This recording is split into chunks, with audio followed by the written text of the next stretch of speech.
Sari ga ma pa dha ni sa ni da pa ma ga ri sa. Sari ga ma ri ga. Indian sensibility, the Indian aesthetic is so evolved, deep and clear and pure. It's used everywhere. Be it jazz music, be it classical western music. Everybody today, they are into either kunukol or either ragas, and we see a lot of musicians across the globe, across genres. Yeah, they find something and they want to add something Indian. So they are headhunting Indians and taking them there and interspersing that with Indian music. Praveen D Rao is a versatile music composer and multi-instrumentalist of exemplary calibre and is known for his contribution to music across the world. He has been in the industry for 35 plus years and composed original scores for feature films, music video, TV series, theatre, dance productions, music albums and jingles. He brings in a whole new genre of music, connecting traditions with neo-sensibilities. Tune into this musical podcast brought to you exclusively by Prana Stories. Please like, comment and subscribe to Prana Stories for more of such original content. Namaste, sir. Namaste. I only heard your name. I have seen you on stage performing tabla and composing music and being an arranger and being the music director. I've always seen you from far. And I feel so lucky, and my gratitude to the divine that you are in my studio talking to me. So welcome to Prana Stories, sir. Thank you. It's my pleasure too. And it's always great to share thoughts. Thank you. Thank you for inviting me. Thank you so much, sir. So let's get straight into the topic. Music itself is such a, vast ocean. It's like a multi ocean. It's 1 hour or 2 hours or anything is very, sort of less. But when it comes to music, when people listen to certain things, they all listen to it capsuled into 5-minute or 10-minute something. It's like geniuses put into that 5-minute kind of capsule. That's what, the music is about, right? So where do I start? Like music, I think it's a very inherent part of human nature, human culture itself. Very true. I think it came from nature itself, right? So, but then to be a musician is what I always keep wondering, that to be a musician, although I say that for music is part of a human nature, but it has come to such a thing that, okay, to be a musician, you need to learn certain things like classical arts or the grammar of music, and how because there is a lot of mathematics involved in music. So do you agree with that to be a musician, that you need to know what do you call the classical music? Do you have anything to say on that? Yeah, it's a very nice question, and I'm glad that you mentioned the term grammar. Like in my opinion, let me bring it from the other point of view. Like, what does a child learn first? It somehow utters words, it's mama, papa, and it starts uttering words, and then basically later sounds, and it starts communicating. And the first thing they do is they speak, and they communicate fantastically, and they start making sentences, everything. And by that time they learn the grammar. But the communication comes first, expression comes first, grammar next. Music is the same, because there are a lot of places where we see very young kids, the so-called prodigies, even before they learn anything, they would be fantastically performing. We see beautifully singing children, children doing a lot of beautiful art. They dance well, they have their fantastic grace right in the, a couple of months you see art in them. So that's something we see where they have not learned anything yet. But that is the divine intervention maybe. So I would say everybody is a musician. Like Swami Vivekananda always says, the definition of education that Swamiji gives is, education is the manifestation of the potential already existing. So he always says, he always used to say, an amoeba is an involved Buddha. Oh. See, that's a beautiful expression.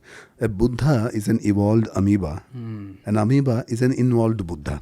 Oh, okay. So that means to say every human being, anything Yeah, is so it's potentially... like the part of the whole in the part. Kind Yeah, absolutely. We are all, by birth, we are fully loaded. Only thing is we have to figure out how to manifest that. Okay. So you follow Swami Vivekananda a lot? Yeah, many leaders, and Swami Vivekananda is one of the Okay. fantastic human beings, or Okay. the energies which really Okay. inspired me when I was growing up. Okay. Okay. So music as it is a great thing, and to give a lot of enjoyment to others, along with enjoying it yourself, fine art is the best way. So, but otherwise, after that comes the studying.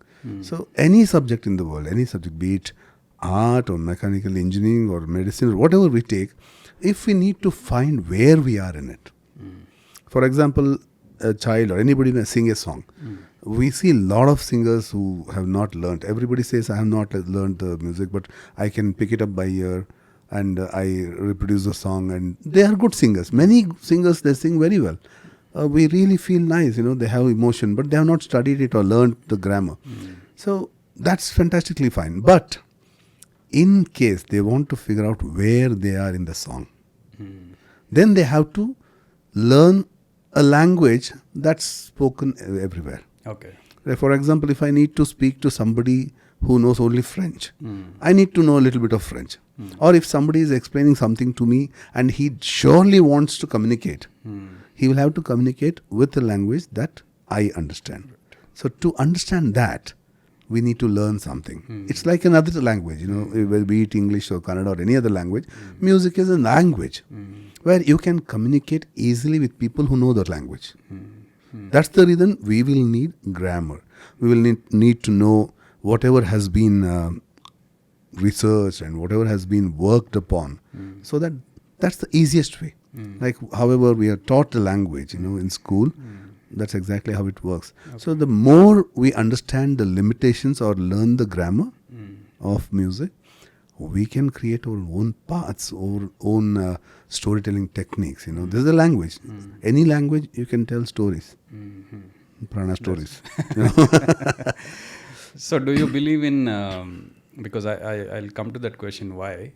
Do you believe in multiple births? I believe in it, yes. Okay.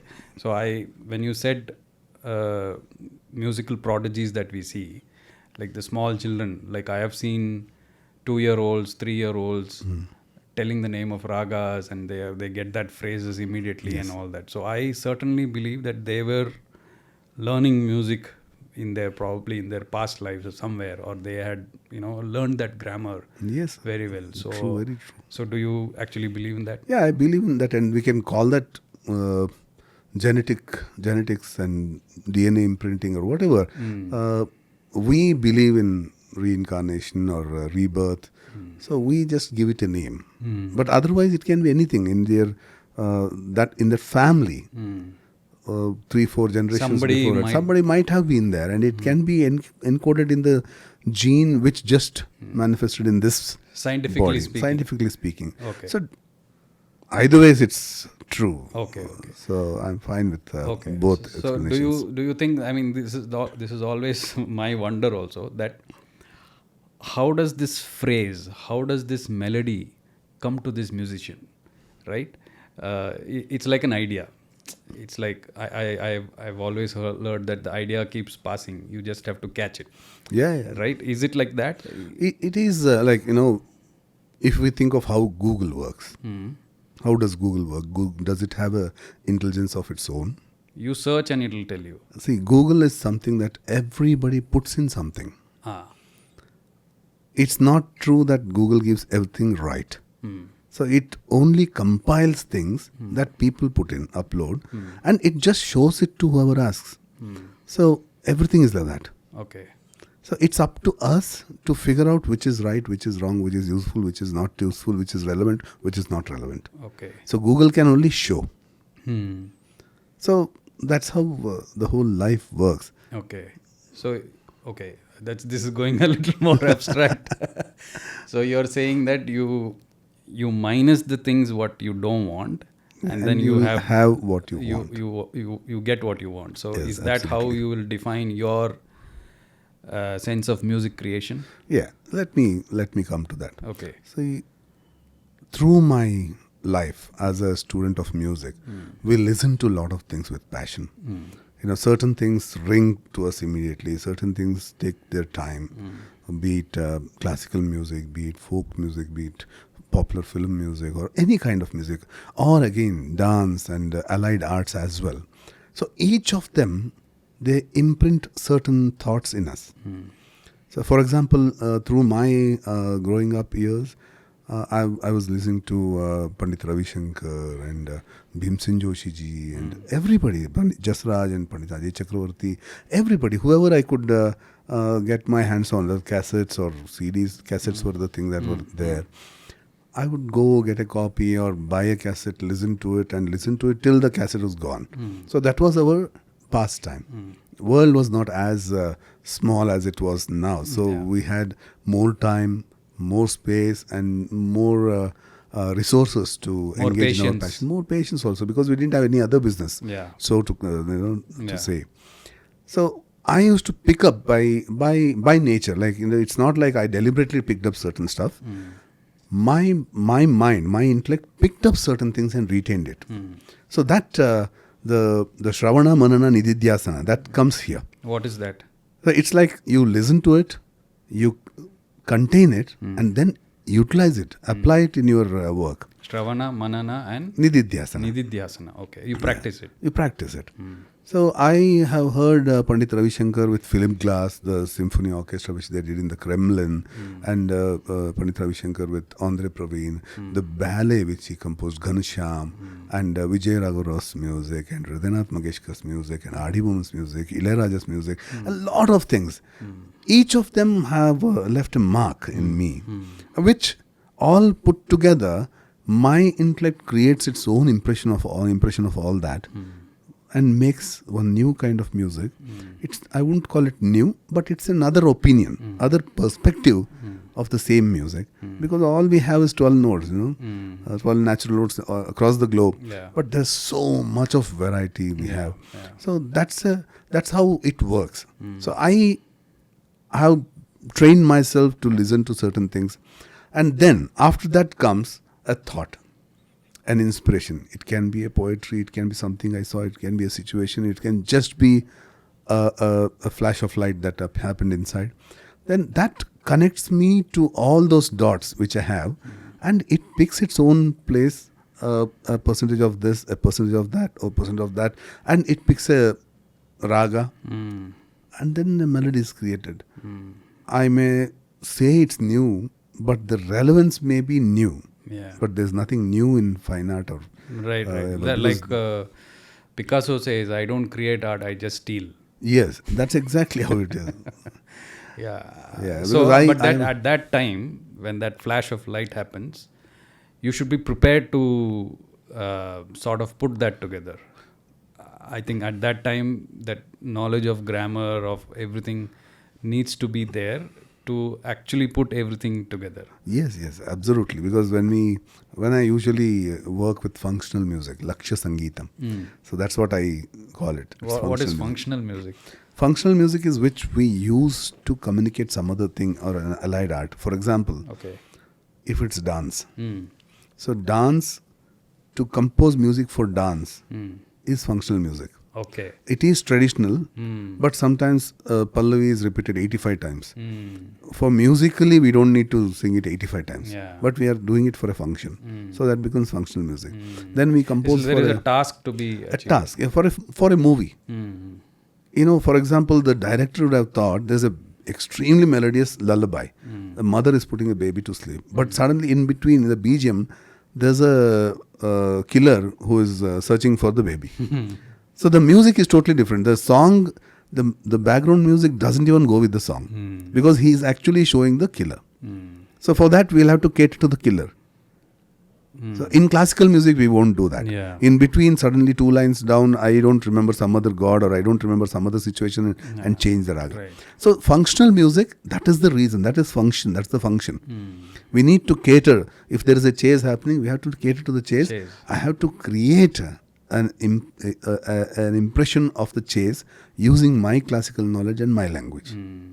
So that's functional music. That's what I call functional music, which we all use for drama, for dance, theatre, ballets, or albums, or anything that's going according to an allied art form, like a video, for that matter. So that's when we will need all that put together to actually connect. Okay.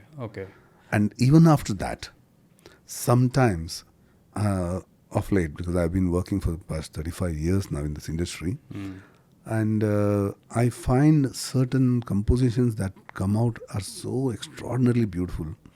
It's hard to believe it's mine. Yeah. It's definite. I believe in that because it's not ours. Exactly. It's nature using us as a medium and creating something. Because everything is there in nature. Yeah. Like somebody might have said something in this area and gone. We might not see it or feel it, but the thought is there. The speech is there. Where will it dissipate? Yeah. So that is caught because my receiver might be Receiver connecting to it. Yes. So that transmitter, this receiver, it receives and I communicate it. I was talking to somebody. Somebody asked me a question. How do you see a script and then you start composing? How do you start? So I said, when I'm reading the script, I'm in my mind, I can actually see the show. I can actually hear the music. Because this is the culmination of our experiences, listening to many of the great maestros and all that. So our mind creates, if you're trained it enough and you have given enough tools, it will create a stage performance with ideal characters that have inspired you. All the ideal, if it's a dance production, ideal dancers will be doing the characters in the most ideal way. And I will be hearing the music. Flute is being played by Hariprasad Chaurasi or Ramani, or sitar is being played by Ravi Shankar ji, Zakir Hussain ji is playing tabla, Bhavani Shankar ji is playing pagod, and all that is, I'm hearing that. Because mind is very, very powerful. It's the most powerful tool of all. So my job is to just listen to it and translate that to my musicians who are there in the studio. We all can only perform a small percentage of manifested in small percentage. Yes, because they are all great. They have put in 50, 60 years of life into their art. We can't expect us to reproduce that. But we get that inspiration, motivation, and we recreate the way it's possible. So that's the only business I do. I listen to my mind, what has seen the performance, and listen to the music. I just give the notations to the musicians, and it's done. That's how it's working. And if you go back, if I see the work that I've done, around 400, 500 productions, and the different variations that have come, you can't believe that a small brain can do. And how much can one person learn in a lifetime? So it's definitely something else. Nature working us or through us, using us as mediums, and melodies come out. So there are many times when I sit and I want to create a melody and it may never happen. Sometimes I'm just walking or doing some other business and something comes and it's so beautiful. So that's the specialty of art anyway. Yeah. So that's what, I mean, you will have to train to be a receiver and then you can receive. Yes. If you are not trained to be that receiver, then it will not come to you. It's absolutely. like that. Absolutely. Sometimes, like you said, even when we deliberately try to receive, it may not happen. Because there is at times there is no transmission. Yeah, well, today morning somebody asked me, what haven't you ever experienced a block? I said block is an inspiration for another opening. So if I come to a T junction, I look right or left, we have to go because otherwise we can't go back. We have started the journey, we have to go. So a block is an inspiration to create new thing. That also happens. But if you have trained your mind in the right way, a block is seen as a gift. Yeah. So you mentioned you were listening to all of these great goats, greatest of all times, right? All these people. But in your own training, what did you go through? Like, did you learn Carnatic? Did you learn Hindustani? What was it like? How was your childhood like? Basically, my mother was an ardent devotee of Ramakrishna Mission. Okay. So right from whenever I remember, I've been hearing the bhajans there. Okay. So Bull Temple Road, Bangalore. That ashram, my mom used to take me as a kid. And the first thing I saw was the harmonium and the tabla there. So that was my inspiration. Sung by various people. Various people, the sannyasis, basically the sannyasis there. And that was where I saw Swami Purushottanandaji, who has been a great inspiration in my life because I can talk about him for 3 hours. Sure. So he was a sannyasi. Okay. But he used to always tell, whatever you do in your life, you should do it in such perfection and such dedication and passion that it excels in that part. If you want to be a sannyasi, you should be the perfect sannyasi. If you want to be a grihastha, you should be a perfect grihastha. So if you want to do music, you do perfect music. That's how it was. So that was my first inspiration. Then all I wanted to do was learn harmonium. One fine day, everything, whatever I speak, it looks like a miraculous thing because if I look back at my life, that's how it was guided. So the Swamiji used to play the harmonium. He had kept the harmonium in a prayer hall where kids as us, we just move around, and the harmonium was there. This was in the Bull Temple? Bull Temple Road Ashram. Okay. So there's a hall where children are taught Vedas, storytelling, other things. The harmonium was there was nobody else. So I just crept up to that and I started playing. I started trying to figure out some bhajan that I already knew. And I almost got the tune. The door opened and Swamiji came in. I was scared. I didn't know what to do because we as children, we always think that we have done something wrong. But Swamiji said, no, that's good. I think you should learn. So that was something he said out of the blue. He just said that. I went home and told my parents, and that was when Pandit R.V. Sheshadri Gawai, my guru, he was in Chamrajpet area. And that was when my parents took me to him and got me into the class. Change of life. Yeah. And I started learning vocal and harmonium alongside. And that became my focus. And after that, there are other beautiful things that happened. But that will be, again, I'm talking about myself. So in between somewhere, I started learning the tabla as well, that inspired me. So that happened. And then I met my next guru, Pandit Praveen D Rao and I continued my advanced training in tabla. So this was how it started. But for me, my main focus was I'm learning classical music or anything to cater to bhajans. Bhajans, okay. Nothing else. I never wanted to play outside. You wanted to sing bhajan? Bhajans and play alongside, accompany. That was my thing. Nothing else. I didn't have any ambition of becoming anybody, anything. I was fine with, because I'm a student, and obviously that's the time when we won't have anything. But then, classical musicians who came from outside to perform in the ashram, they wanted accompanist. And Swamiji used to say, or anybody, can you perform with them? I said, yeah. And I started accompanying classical musicians and bhajans, where there are other people from outside coming and performing. You got exposed to these people. So they used to enjoy it, and they said, you're really good, you should come out and perform with us. I would say no. This is where I want to perform. There were many shows which I refused to go because I thought this is why I am learning. Then there was one day, Swamiji called me and said, see, you have this talent. You should present it outside. It's in the service mode, you should use it to share happiness outside. And outside, if you find something good, learn it, come back here and share it with your friends. Yeah. That was it's like a shot of adrenaline that I got. Yeah. That's when I started performing outside. And I performed with classical musicians, commercial musicians. Then somebody requested me, can you come and play for this recording? I said, okay. So once that door opened, I started performing outside, composing. Then there was a time when somebody asked me if I can compose music.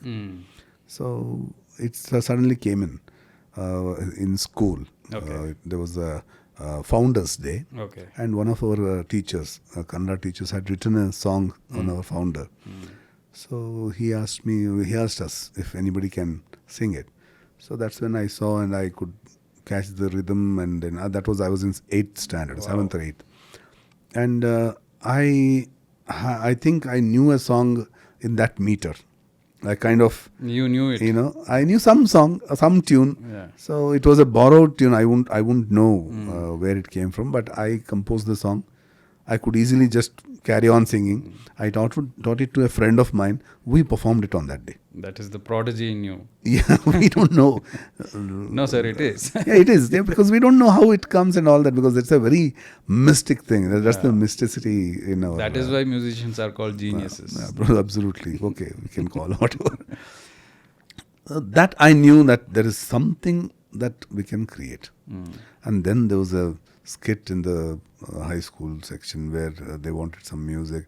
I started performing. Much before I started learning the percussion, I used to play. Because they need somebody. In school, any student who knows anything to do with music, they will be put in the competitions mode. We'll go into competitions. And I used to win prizes. So that happened.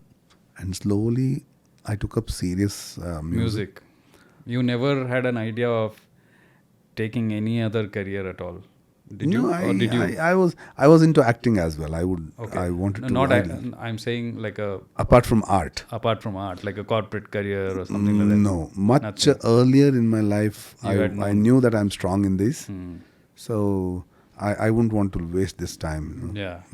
Correct. I did my degree in art, English. English, okay. And I took up English to make sure that I have time for my music.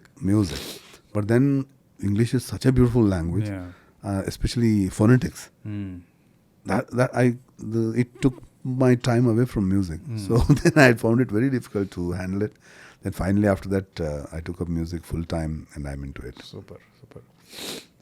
And so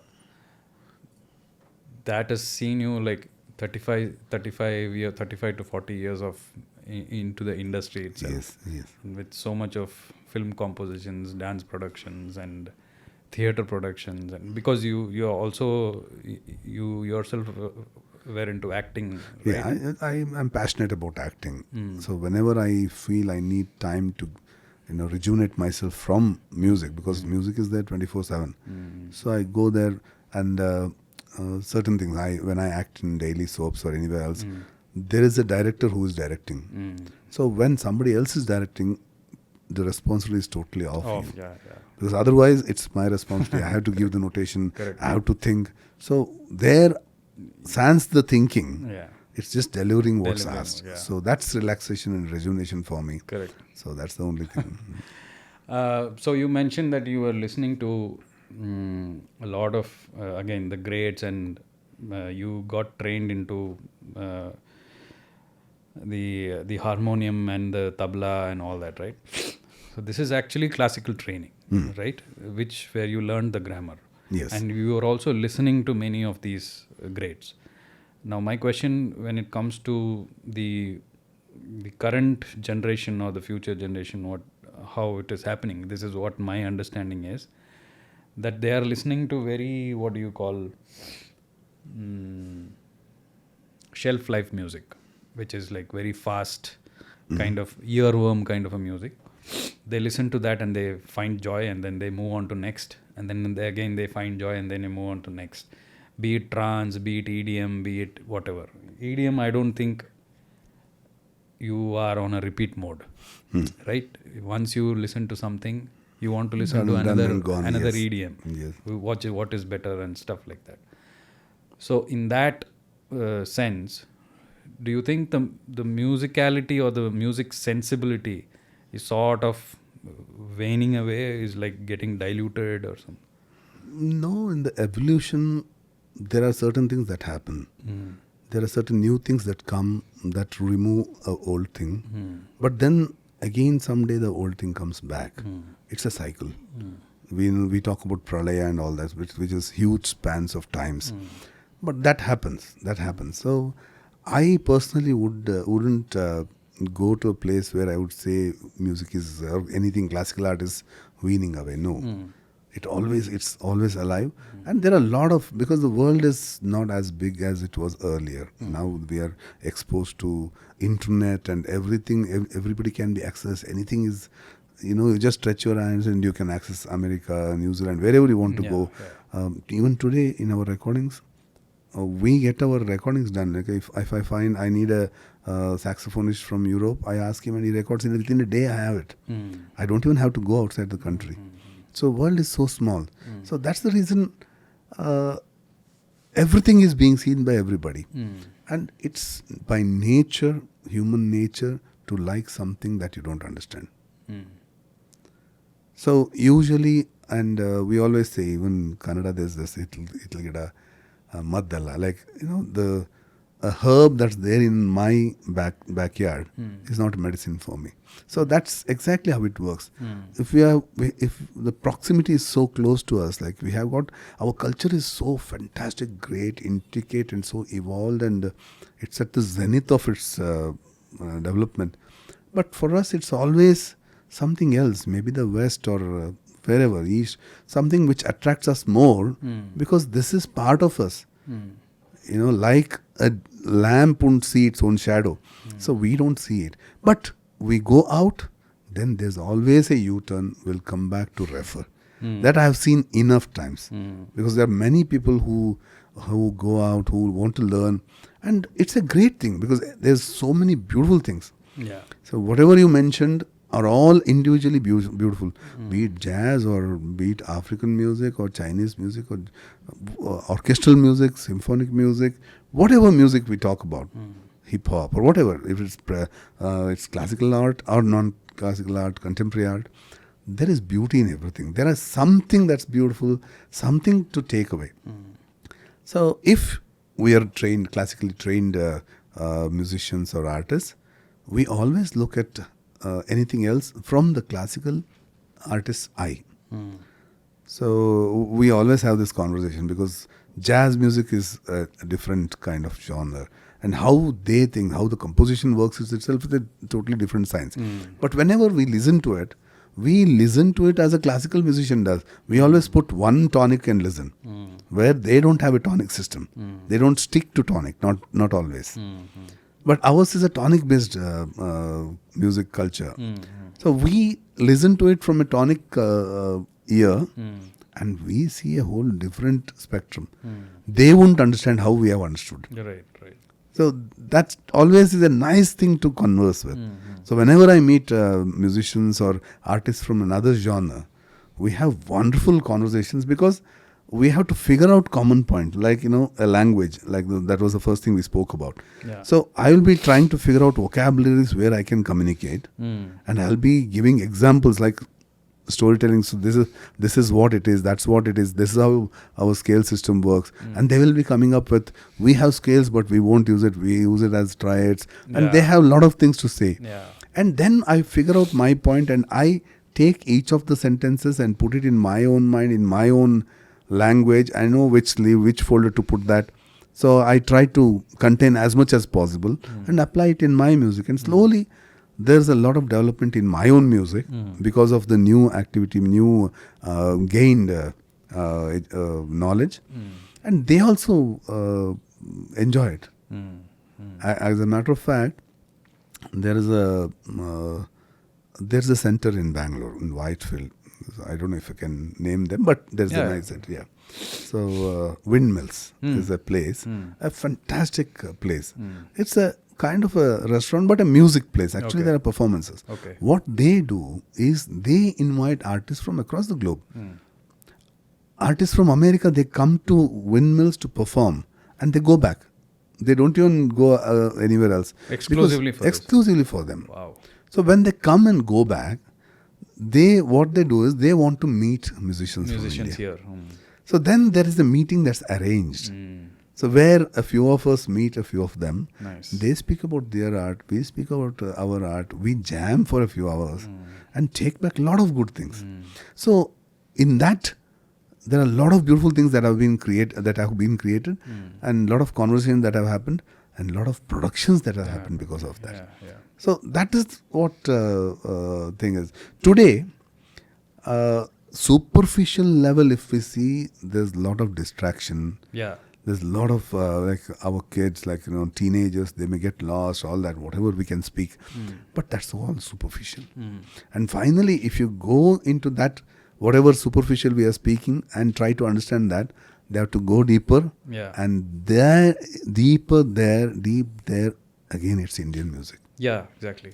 Yeah. Today we see this Indian science of music, if I'm talking from the music perspective, so be it whatever it is, because the Indian sensibility, the Indian aesthetic is so evolved, deep and clear and pure, it's used everywhere.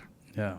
Be it jazz music, be it classical western music, everybody today, they are into either konukol or either ragas, and we see a lot of musicians across the globe, across genres. The bass is here. Yeah, they find something and they want to add something Indian. So they are headhunting Indians and taking them there and interspersing that with Indian music. So even if our kids, if we say they have lost their way and they went there, They'll come back. they will see us there. Yeah. Yeah, they will see our element there, and then they'll figure, gosh, this is mine. They'll come back and ask their parents. Right, Yeah. right. So I have seen that enough times now. Okay. Yeah. So when you say Indian science of music, what is that actually? All right, the world, the globe is so vast. So many people have told me that Indian music was the first to be born. And from here it went everywhere. There are many people who told me that. But I found it hard to believe because there's so many cultures that maybe Indians have never been there. There are so many cultures. So I would definitely say, and many others also would say, it happened parallelly. Everywhere. So it is community music that happened first. If we go back, we don't need The to folk talk music. about that. Yeah, folk music. See, why people started using music for various things. And if we see the cavemen, the first instruments they got are the bones. Even today, bones is an instrument in Australia. It's called the bones. They're made out of bones. So that aboriginal instrument, that happened everywhere. And wherever, geographically, whatever is found, if there is bamboo, I usually tell this story. There was a bamboo forest and there was one night, there was a lot of sound because of the wind blowing. And then suddenly one kind of melody which was sweet being heard. And the person went in search and he saw that there was a cuckoo which had pecked a hole and a couple of holes, and the wind was actually blowing in a way that it was creating a sound. So then being a man, he wanted to reproduce that and have it in his Using hand. his intelligence. Yeah. So that's how a flute might have been born. So exactly like that, if there's a bamboo forest, we see a lot of bamboo instruments. If there is, Africa, it's a lot of animals and skin and wood. So we see a lot of percussion instruments and flutes. Likewise, wherever we go, and if we go to the east, there are a lot of metallophones. Metal was a big thing there. We see gamelons, gongs and bells, and that becomes our whole set of Eastern. So each culture, each civilization, they had their own kind of music that developed. And even today, there are a few of the cultures which are stuck to community music, and it's very strong. Yeah. Especially like the African music. The community music is so beautiful. Yeah. We use inspirations from that. Yeah. That's one thing. So there's a cross-cultural thing. And again, the solo is also developing there. Everything is developing. So in India, what might have happened is community music, tribal music turned into community folk music. Then here we see the honey hunters, Jenu Kurubas, they call it. They, every day, it's a part of their life to sit across the bonfire and talk about what they did in their day, where they went, what they found, in a song. One person starts a song, it might be gibberish, it might be something new.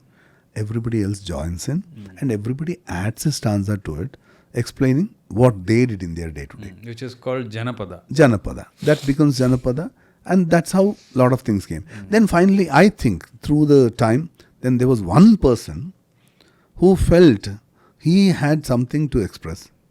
He expressed something and he asked somebody else to sing along. They couldn't sing along because he was special. Then it so happened that every day he used to sing alone. Everybody used to listen and only join in chorus. So like that, because the Manodharma was very strong, Manodharma developed and we all became individual. Our whole system of music is solo. It's a solo institution. And slowly community music became one person is performing, there are others accompanying. Or listening, probably. Listening, probably.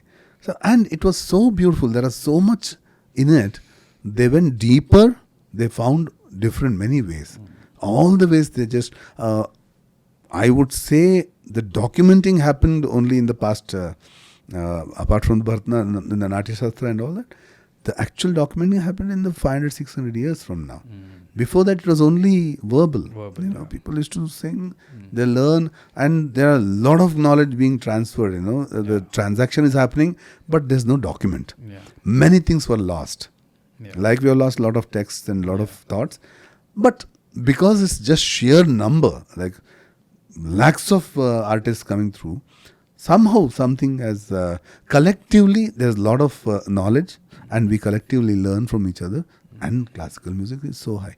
Today, an Indian musician who is highly skilled, his Manodharma is so beautiful that it's not easy, even for another Indian classical musician to accompany or sing along with it. When you say, you'll have to explain to the audience what is Manodharma. Manodharma is an individual opinion. So, if I would say, Tyagaraja's Kritis, everybody has to learn them. But how is it that we still listen, even if it is the same composition, same sahitya, same lyrics, same words, same composition, it's sung exactly the same way, but we still manage to listen to anybody who is singing it. We might have heard 200 singers sing it, we still listen to the 201st singer. Because he adds something that is his. That is his Manodharma. Manodharma. You can call it the signature? Signature. Okay. A little of himself. So each of us, we can't exactly replicate what our Guru gives. We take in what our Guru gives, and in ours there's a manthana that happens, a grinding that happens, marinating that happens. And with our energy, I may be an introvert, I may be an extrovert, but my energy is added to my art and it creates an impression of mine that is presented. That is so your that is Manodharma. Okay. Each of us have. It's an opinion. See, if I just place a subject, if I say milk, everybody has something of their own to say because of their experience. Somebody might have had a very bad experience with milk, or they might be lacto-allergic. So each one has a different opinion or something to say. So that is their Manodharma. If we put that in our musical context or art context, it's a positive expression of mine that I add to my presentation. That's my thought. It's my imagination. Manodharma is my imagination, my expression. So because of this imagination, one person's imagination cannot be copied by another at the same time. Okay.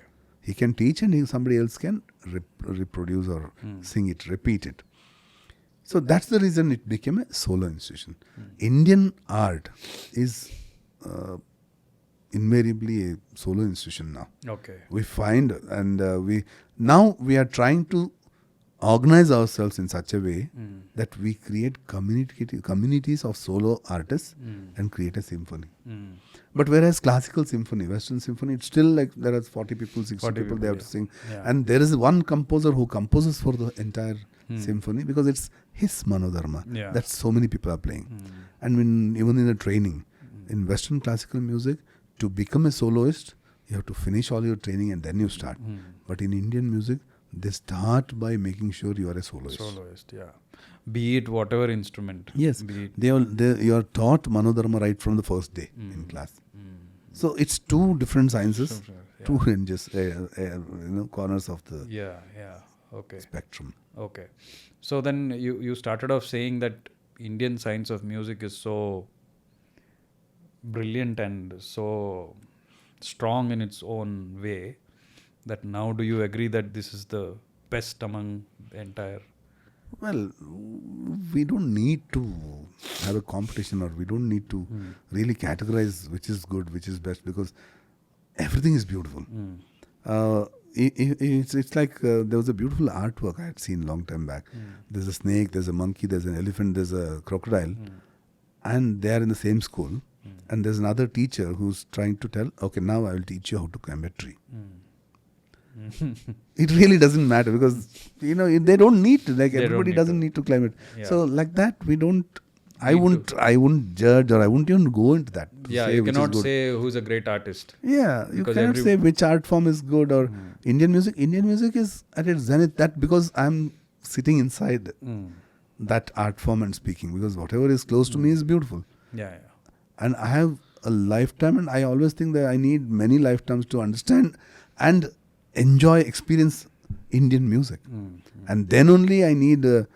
I don't even know whether I will ever get bored and then go out of Indian music. No, it's not like that. Yeah. For me, I love everything else, so I would like to go enjoy that also experience and that and experience come. that. Yeah. So it's always like that. And whoever is deep into Indian music, they are stuck for life. Yeah. So science of Indian music is strong because it is documented very well. Yeah. It's extraordinarily documented, especially if you take Carnatic or Hindustani, there are thoughts in Hindustani. There's 10 thoughts and 72 Melakartas in it. That's so beautifully coded.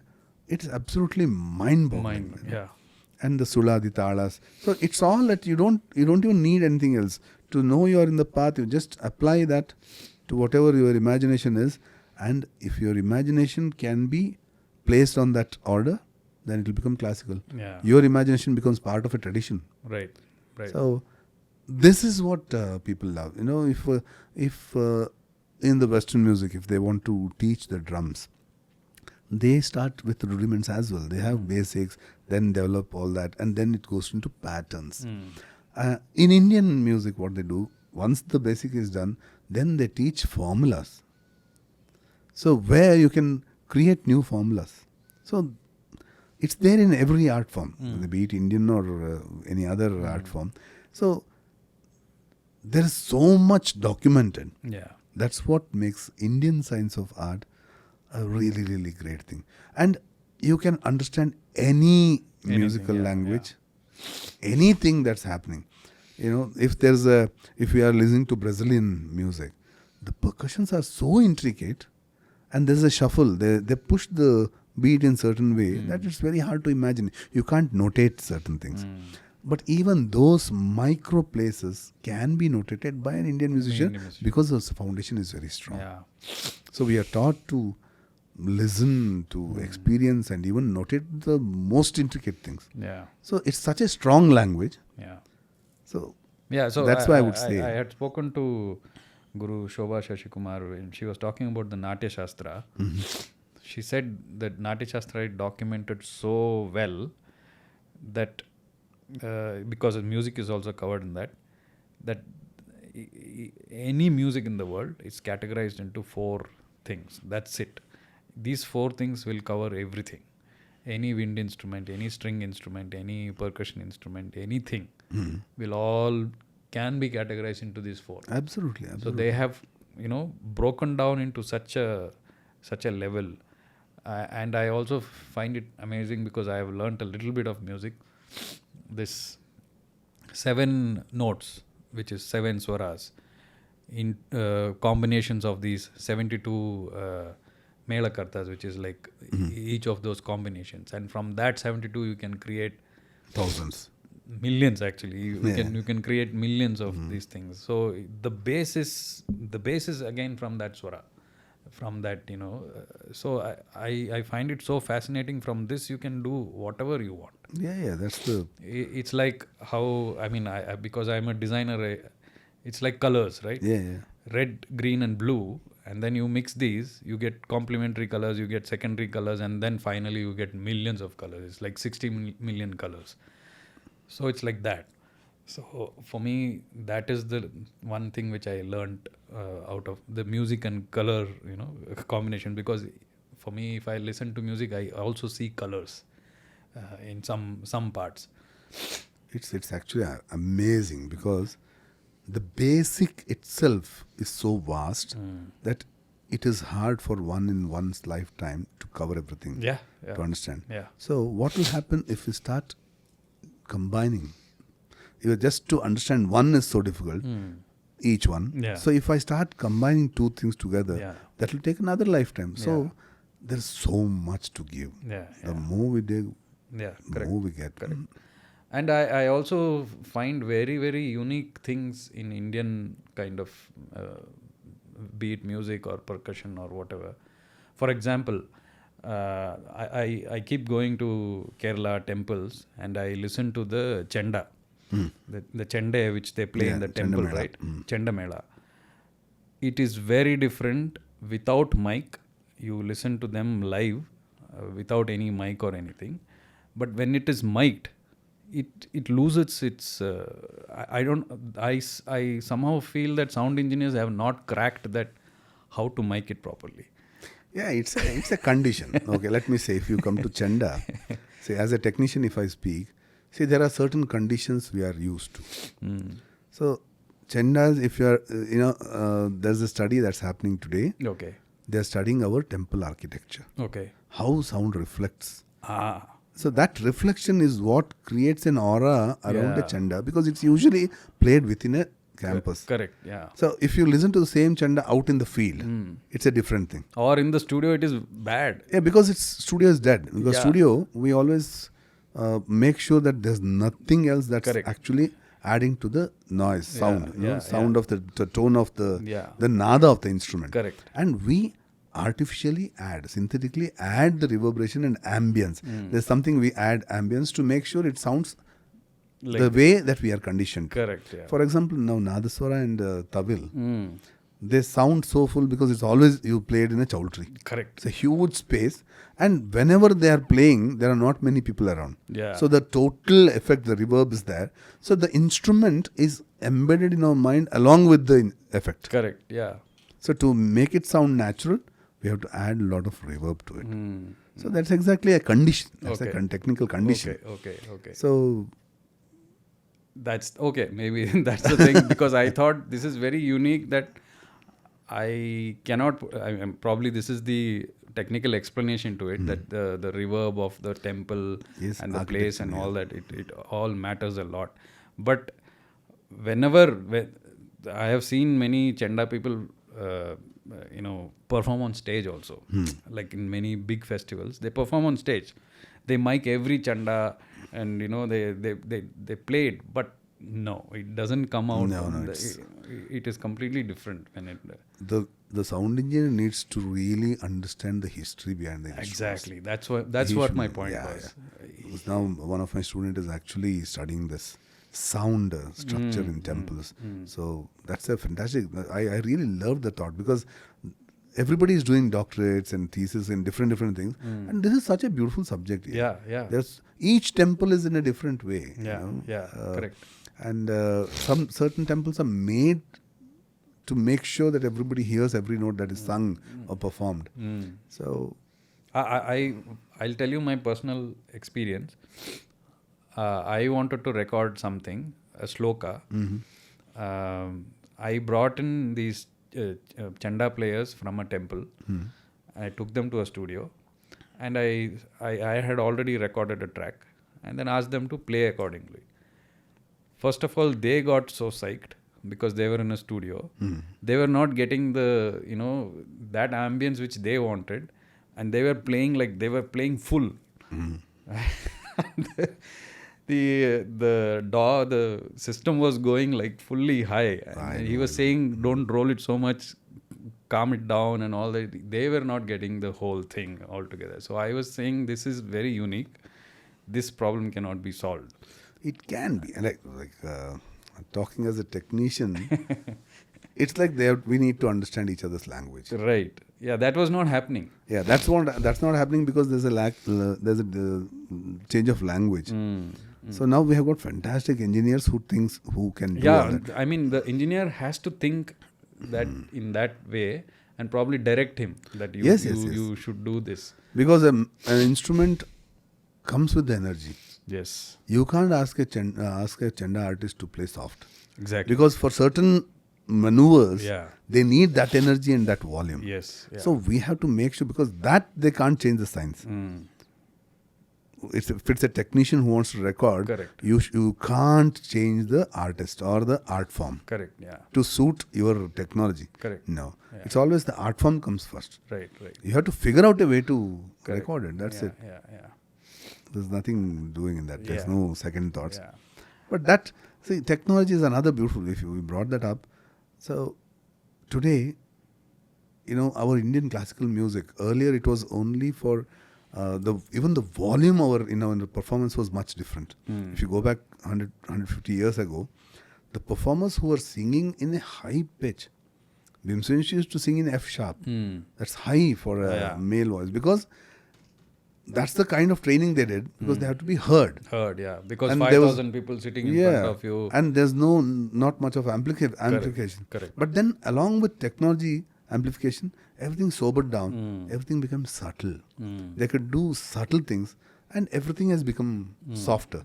Now even the mridangam, they play so Softly. Yeah. not necessarily hard. They don't have to strain themselves. They don't need muscle power. They need intricacies. So they can speak more about the depths of the art. Where in one beat, in one kala pramana. Yeah. It's again a technical thing. If I fill that beat with my being, I can only see one place. If I half myself, if I make myself smaller, I can see two. If I make myself so small, I can see 9 or 10 or 20 places in that one span. So the same way, with intricacy, musicians have started seeing more space. And even music, the science is also going more intricate. And traditions are being pushed. The boundaries of traditions have been pushed so much. Today's musicians, if you see, they are very different from people who were there 100 years back. The listeners are different. The listener's expectation is different. The musician, they have to build up to the listener's expectation, and both are growing together simultaneously. So end product is highly intricate, highly subtle. The expressions that are coming through, and even the enjoyment, in the sabha enjoyment is so beautiful, and it's a great experience. Today's musician, they have to cater to so many things. If you are a session musician means someone who works in the studio. You mentioned about the studio, where he has to wear the headphones. Everybody is connected through the headphone. They can't directly listen to anybody, or they can't see each other. Sometimes they are in different cabins, so they have to be trained to that. It's very difficult. Not every musician finds comfort in doing that. So that's one thing. Another thing is the stage, classical, live music, performances. Live performances, they should train themselves in a different way, because in session it's a different thing altogether. You are catering to somebody else's music. In classical concerts, you are creating there. You have to think on the spur of the moment. It's like extempore. That's one way. There's another thing called as jugalbandis. Another art form, two art forms, where you have to understand a little bit of that other art form to make sure that you've got a crossover place. And there is fusion music, where we see totally alien, two different art forms which may not necessarily go together, being put together. And it's so much for an artist to learn. Yeah. And everybody of them, each of us, we are learning to certain degrees, how much ever is possible to us in our lifetime. So that is bringing out such beautiful productions. Yeah. Sir, so to be a successful musician in the sense that, I would say materially, you have to be comfortable with your life going on. You should have a comfortable life, that kind of a thing. It's very difficult, at least in India, to be an independent musician and to produce music and to still make a livelihood out of it and stuff like that, which I have heard multiple times from many people, from my own friends who want to be in that. Some people jump into that, no, this is my passion, I'm going to do this, and then finally they realize they invest a lot into buying the instruments, and they start making something, and finally they realize that they're not getting much traction there. So what do you suggest to, or is the industry or the field good enough for someone to make a living as well as continue their passion? Well, I've been in the industry for the past 35 odd years, and I'm very, very happy. Okay. I'm busy, I'm paid well. Mm. So it's about creating a niche for yourself. Mm.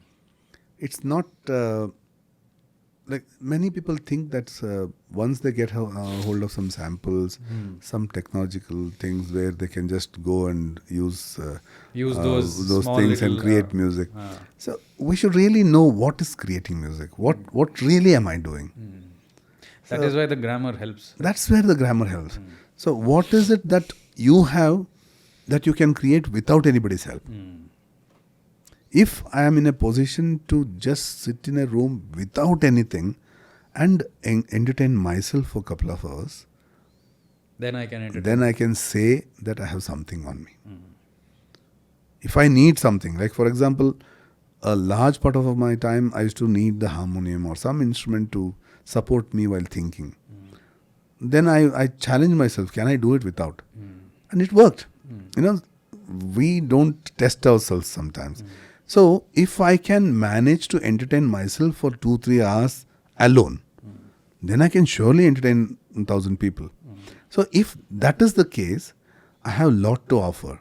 If what I have to offer is required by somebody else, they will definitely come to me for the services. Then all you need is connect. Because people should know that you do certain stuff. And if there are 1,000 bakeries in one road, to sell my biscuit, it will be very difficult. Yeah. That's exactly how it's happening. Everybody, today, to speak very frankly, I'm talking about 4-5 years back, I had a couple of things to offer. I thought of certain projects and I went to an audio company, audio label, who would have been the right resource for me to produce, who can support an artist. I said, this is an idea. Then the audio company, which is very, very big company, the international company, they said, I have around 4,000 titles still in my storeroom, which is not released. Because there are a lot of people in Europe and America who have studios in their basements. They are creating albums, they are creating songs, and they are sending it to us free of cost. So in this, if we go deeper and try to see the qualitative music, see, popular music is fine. Popular music today, outside in the regular market area in America or Europe, if you go, they will ask, are you from Bollywood? Yeah. So Bollywood is so popular. It's not easy. I would not say it's easy. But now what has happened is, because it's so popular, India is seen as Bollywood outside. Yeah, that's unfortunate. It's unfortunate, but yeah, that's a positive thing. But I will have to prove that I have something More. that is something different and also beautiful. So that is when people will come to me. So today, people come to me from across the globe to get music done, to have a chat with me, to work. Because I have shown them that I have something that is not available in my neighbor's house. Maybe So- that's because your basics are right. Definitely. Yeah. If the basics are not right, you can't work anywhere. Exactly. You can't be anything. Any art form, anything. Yeah, anything for that matter. Anything for that matter. If you want to be an engineer, you have to be good in what you do. If you want to be a programmer, you have to be good in what you do. Yeah. So their age is not a criteria. Right. If you see today's corporate world, if you have the thing that the office wants, Result oriented. result oriented, Yeah. they won't bother if you are 40 years old or 20 years old. It doesn't matter. You have to cater to it. That's where that's being a professional. Yeah. Being a professional is there in everything. So even in music, there are a lot of amateur musicians who want amateur. What I would define it is, amateur artists are people who want to give people what they want to give. I want you to listen to what I have. That's amateur musician, because amateur artist, which is good, which is because they have got a lot of beautiful content. Professional is catering to what you want. It's like functional music. Yeah, catering to whatever. Yeah. See, if I'm if I'm needed to perform classical music, I will perform that. Perform. See, I won't say today I'm in the mood for Bhairavi, I will perform. No. Which one do you want? Walachi? Okay, I will perform Walachi. That's being professional. And they say, please, sir, let's refrain from using Madhyamavati. Okay. See, I don't have an opinion there. My opinion is only my art form. But I'm catering to you. Yeah. And you're paying me for that. I'll do what you ask. That's professional. So I'm not attached to my art form. In amateur, what happens? We are attached. I would feel hurt if somebody says, don't do this, sir. No. So we all, everyone, each one of us, professional musicians, we come to places where we suggest something so beautiful, and certain times it just comes up. Something beautiful has come. I say, sir, this has come out and it's come in your production. No, I don't think it works. That happens a lot of times. And if I'm attached to it, I can't go further in professional music. So you have to find that balance. Find that balance, and you should be detached. If you're a professional artist, you are detached from what you want. You're totally catering to what the client wants, the profession wants. So that's how it works. And regarding, you said a lot of people couldn't find their place in the art field. That's because they have to figure out something they have that is special. Yeah. If you're not special, there's no place anywhere. Yeah. If you're a programmer, the same thing applies. Correct. How will you become a programmer? How can you be a popular programmer? To show that you are doing something. It's the same thing. Yeah. Anywhere. Yeah. You have to. It's not only the instrument, buying an instrument, a computer. That's not the requirement. Right. What you have inside, the content is the king. Right. I also wanted to. This was in fact rhythmic patterns which are there. Right? People talk about, although I understand Tala and all that, there is this 2x4, 4x8 and 6x8 which people talk about, right? Can you just explain how is it called 4x8? How is it called 6x8? What is it? It's very simple. Okay. Those are certain things that we have taken from the Western world. Okay. It's notation. So there is a. I have to just take 2 steps back. Sure. There are certain basic differences in our classical music forms. Indian classical music and Western classical music. Western classical music, they notate placements. If you understand what I mean. They notate. What they write is, on a piano, where is the note? So they write E, F, F sharp. That note has to be played this long, and that's how they notate. Because it's the composer knows the relationship between the notes. But in Indian music, we notate relationship. For example, a Western musician writes E, F, D. Yeah. That is E, F, D, doesn't matter whatever raga it is. And on the piano and on the instruments, it's played on the same place. Yeah. It can be Sariga, it can be Gamapa, it can be Danisa. Only the composer knows what it is. He gives the notation and people play. But in Indian music, I will say, play Gamapa. And the question will ask, okay, which Shruti? I'll say, okay, you play in C. C, yeah. Okay, C. Okay, I'm ready, Gamapa. Now can you play in G? Yeah, I'm ready, G, Gamapa. But Western music doesn't happen that way. If it is in C, I have to say this. And if it is in G, I'll have to give another set of notes. So they noted placements. The place where on the violin, which finger should play what. That is what is notated. So people read and play. In Indian music, we notate relationship. This is Ga. So that means to say, Ga is so far away from Sa, Ma is this far away from Sa, Pa is this far away. Then I say, this is the Sa. And once I give the Sa, everything can be played. And if I change the Sa, it's easily changeable. But in Western music, you have to write the whole score again. Right. So that's the basic difference we have. So such things are what we need to understand. And I also understand, sorry to interrupt, it's like we also have these microtones which are there, right? Yeah, microtones, we call it felt notes. Okay. So the reason why we call it felt notes is because it's so hard to notate. Yeah.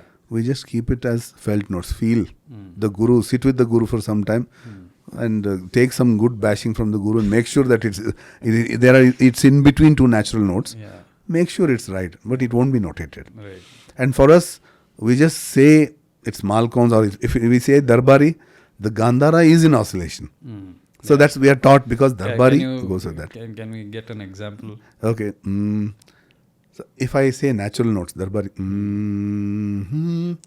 Sari ga ma pa dha ni sa ni da pa ma ga re sa. That's natural. And in traditional classical music, Sari ga ma re ga. It doesn't stay on one spectrum, one place. It's oscillation. Oscillations, yeah. So that difference is felt. Yeah. So that's the reason in Akashvani they had banned harmonium for a long time, because harmonium, it's fixed note. It can't do what a violin does or a flute does.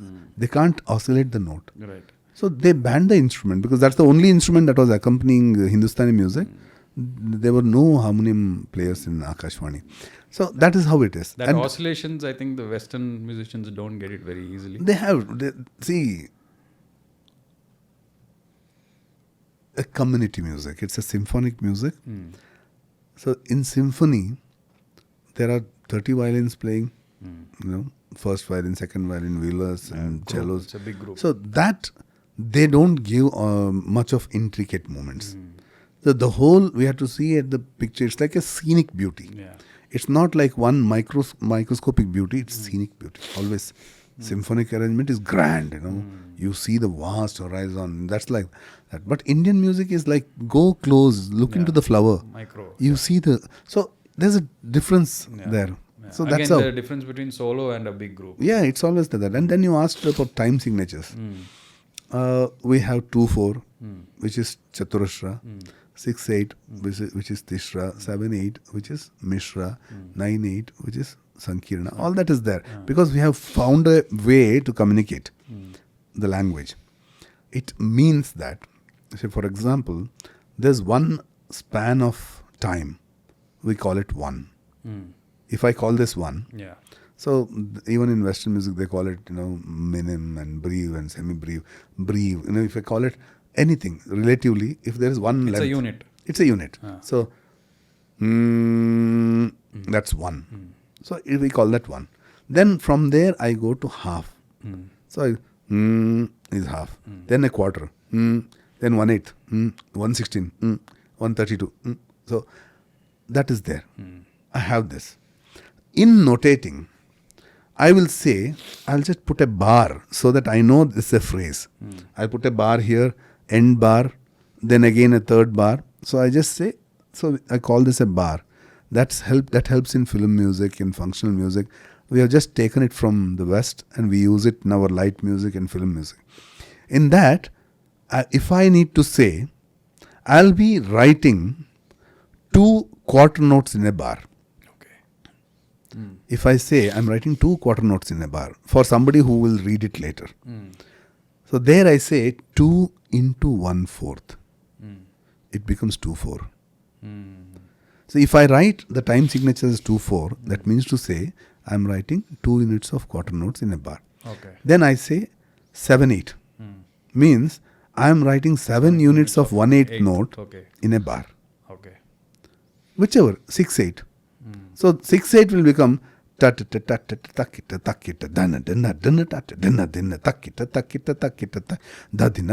becomes 6/8.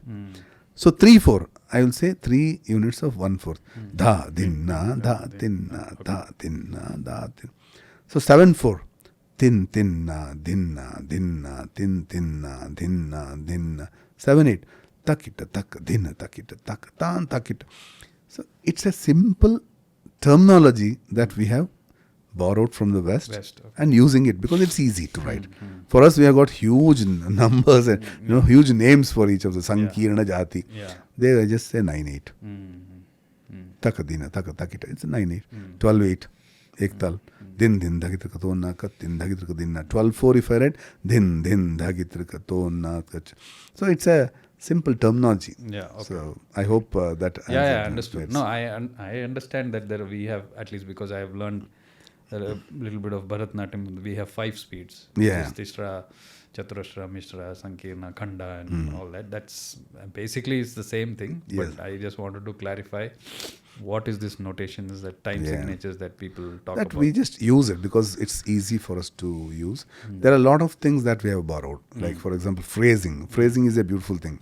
And they mark a phrasing. They just write a rainbow on top of a set of notes, which will say this is a phrasing. It goes up and down. It starts. It breathes and ends. The breath ends there. So that even that I use in my notation to say this is a phrase.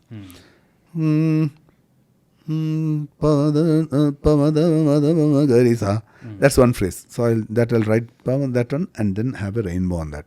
So visibly, I'll have a visual imagery on stage. If I'm performing, I'll know that's the phrase it will come. So that's where it ends. So if I just write notes continuously, I will lose track of what I'm playing. Right. So we use, all those are borrowed from the West. Okay. So we have, which make it easy. And there is a swell, there's a mark for swell. We go from soft to, which we don't need to notate. Correct. Yeah. We just, Guru says, when you're playing that lot of emotion, you just close your eyes and start soft and then add. So that crescendo and all that is mapped. In Western music, it's written. So I would say Western music's score, the notation technique has been extraordinarily used. Because they have figured out short forms for everything. If we can imagine a violinist, they will mark how the bow has to go, whether it has to go from up to down or down to up, how long it has to go, what's the pressure, whether it's a legato or a spiccato or pizzicato. Everything is notated, marked. Okay. Even the tempo is marked, everything. It's that system slowly, because everything can't be brought in because our system is different. Right. Like I said, we notate relationships. Yeah. So we take whatever we can add to this, because there are technical, the volume, the tempo, the expression is all the same. Doesn't matter what I notate it from. Yeah. So that's how we have taken such things, and time signatures and all those things have come in, and everybody is using it, especially in the film music, not necessarily in the classical music. Classical music, they don't use this. Film music, light music, and other forms we used to notate. It's got nothing to do with performance. It's only with notation. Okay. So based on all the conversations that we have had, since we touched upon that, get your basics right and train so that your receiver is right to receive when the time is right, it will receive such things. So is it fair to say that it's better to someone who's starting, like a kid, like a small kid, to start off with Indian classical music as basic grammar to be able to where he wants to reach he or she wants to reach in the future? Yeah, better. Indian music grammar is all inclusive. Yeah. See, it's like buying a 7-in-1 or 8-in-1 or 10-in-1. It's like that. So you can go anywhere with that. Okay. Be it, you can drive it in water, you can fly with it. It's like a vehicle that can go on any terrain. Be it a rocky terrain, snow terrain, water, air, everywhere. So Indian music science is like that. So that's why we would say whoever is passionate into music, if they learn this, they can learn anything in the world. Okay. It's like learning to drive on Avenue Road. Yeah. Avenue Road is one of the narrowest roads and most busy roads. If you learn to drive there, you can drive anywhere in the world. Yeah. So Indian music, Indian science is like that. Science of music or art, any art. So even if you take Bharatnatyam, the individually, the eyebrow, everything is in detail, The movements, documented and notated and taught. You want to do belly dance, you know exactly which muscle to use. Yeah. You can adapt easily. Yeah. So you want to do hip hop, you know where to bend. When you bend, you know where to keep the center. Provided you're not rigid and open. Yeah, open. See, there are differences because the ballet, the center of ballet is different. You do a pirouette, and that's in Bharatanatyam you're grounded. You're pushing your center down. Correct. So there are a lot of scientific, technical problems. Right. Other than that, for passion, Yeah. for you to understand the language, it's very easy. Yes. So one Indian art language is one such that you can understand any language, and then you can decide whether you can use that, whether you can understand it further in detail. Yeah. But you can definitely understand it. Right. You will know, there in this art form, 13th beat is being pushed. You know it is the 13th beat, but whether you can do it or not is secondary. But you can definitely understand it. Understand it. Yeah. Okay. As a parting shot, do you have any general message for the audience? Sir? What do you have to say? Enjoy life. Okay. Don't take life seriously. I keep seeing your Instagram post where you keep doing all those little comical roles. Because those are all very serious things. Okay. Because there are a lot of people who ask me certain questions. So that I would put it in a comical thing so that people remember. Yeah. So, and if I would say, as a musician, as an artist, I always tell my students or my friends or anybody who's listening, the communication doesn't end once it comes out of you. It's your responsibility till it reaches the heart. We forget it. In between, once I have sung the song, that's it, done, I'm done, I did perform well. No. If the other person is not enjoying or it's not reached him, it's my failure. Yeah. So, in case I work towards reaching it, then I'll be loved. If I'm loved, all my work will be loved. Yeah. And all my work is being loved, I'll get more work. If I get more work, I'll earn more. Then I will say I'm a successful artist, and nobody will question me whether music will take care of you. Correct. So it's a cycle. Yeah. So first of all, don't take life too seriously. Make sure you enjoy it. Yeah. And make sure everybody enjoys it. Yeah. And You I'm enjoy sure- it, then everybody else will Absolutely. And there's so much in Yeah. the Indian science of fine arts to dwell. Yeah. It's an ocean. Yeah. Thank you so much, sir. Thank you. so much It was for a great doing time. this. And I learned a lot about what you do, the music. Thank you so much for doing this. It's my pleasure. It was so beautiful that you asked certain questions that I could tell you many things that were inside me, and because not many people ask questions. When people don't ask questions, there's no reason for me to go and tell. Yeah. But there are a lot of I hope beautiful you didn't things. find it like basic or boring or anything. No. It's always refreshing. Even for me, Yeah. it's a learning. Yeah. Because if I'm telling this, it's not that I was telling it. It was something within me, like some memory chip which was telling me. And I was also learning, this was there. I know this. Yeah. So it was a great experience. Thank you so much for doing this. Thank you so much, sir. Yeah. Thank you.